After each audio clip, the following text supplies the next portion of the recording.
สวัสดีครับทุกคนผมเบาดอกคนมันถือวันนี้วันหยุดครับผมมาหาอยู่หากินครับมาเก็บบักส้มเขียวหวานครับผมนะครับโอ้หมายเตะแล้วพี่น้องเนี่ยครับผมการใช้ชีวิตอยู่ต่างแดนในอีซีเลยครับนะครับพูดนะโอ้ส้มเขียวหวานพี่น้องดกเต็มต้นเลยครับผมนะครับหาอยู่หากินในต่างแดนครับผม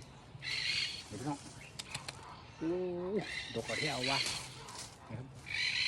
ส้มเขียวหวานโอ้สวนครับสวนนะครับตอนน้อยๆก็กินได้ที่เก่าแล้วครับผมโอ้หมันข้าวหมันนะครับส้มเขียวหวานนะครับพี่น้องพูดนะโอ้สวนครับผมสวนหาอยู่หากินได้ตั้งแดนนะครับเต็มต้นเลยครับพี่น้องส้มเขียวหวานนะครับ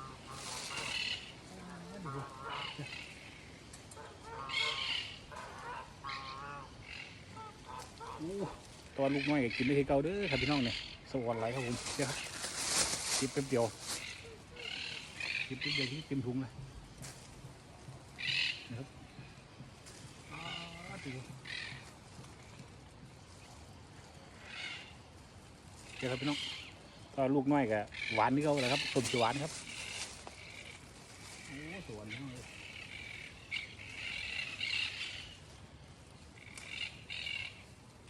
ครับหาอยู่หากินมันหยุดแรงงานไทยในอิสราเอล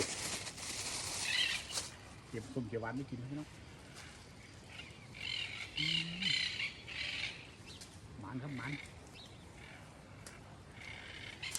พูดนะครับโอ้สวนโอ้ส้มหวานครับพี่น้องพูดนะครับดกเต็มต้นเลยพูดโอ้มันนี่เบาดอนหมายแตกแล้วครับผมนะครับหาอยู่หากินมันหยุดนะครับเดี๋ยวพูดนะมึงดูพี่น้องเลยโอ้ดกกว่าที่เอาว่านะครับพูดนะโอ้หมายแตกอยู่หากินมันหยุดครับผมเนี่ยครับพวกหันปลาบักน้ำเนี่ยครับบักน้ำโอ้สวรรค์พี่น้องสวรรค์หาอยู่หากินครับผมมันหยุดพูดนะครับแต่ละลูกยังไงดกเข็มต้นเลยครับผมนะครับวิถีชีวิตแรงงานไทยในอิสราเอลหาอยู่หากินมันหยุดครับผมนะครับพูดนะโอ้สวรรค์ไหลเนาะพูดนะเต็มต้นเลยแต่ลูกยังไงนะครับผมโอ้ไม้แตกนะครับโอ้สมชวานมันนะครับเบ้าโดนมันแล้วนะครับพูดมีเด้งข้างในมันโอ้ตัวลูกน้อยกินได้แค่เก้าเลยครับผมนะครับสวรรค์นะครับมันหยุดนะครับมันหยุดเบ้าดอกคนผือมาหาอยู่หากินครับผมโอ้หอนปลาแบบหนาวพี่น้องครับโอ้สวรรค์นะจมูกอย่างนี้ครับผมนะครับวิถีชีวิตแรงงานไทยในอิสราเอลเห็นได้ยืนกินได้ครับน้องนะครับโอ้หมายแตกแล้วครับผม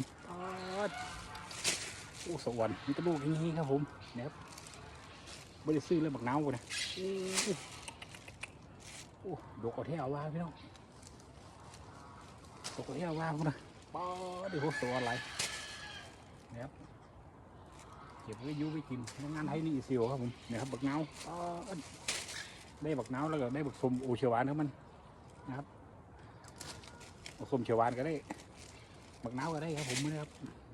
หาอยู่หากินในตั้งแดนเป็นหยุดครับผมโอ้หมายแตกแล้วเบาดอนนะครับ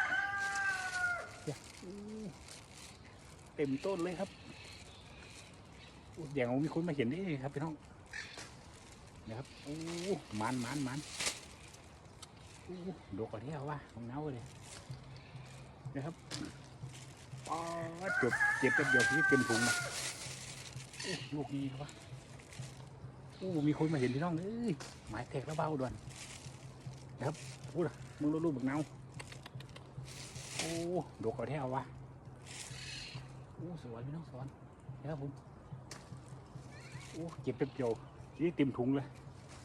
นะครับโอ้หนึ่งพี่น้องเก็บเป็นเดียวดิครับเนี่ยโอ้สวยอ่อนไหล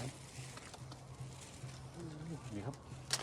ทางไทยชีวิตอยู่ต่างแดนหาอยู่หากินวันหยุดทำงานไทยในอิสราเอลเขานะครับหมายแตกได้เถือหมึกเน่าได้เถือหมึกส้มเขียวหวานครับผมนะครับเดี๋ยวพี่น้อง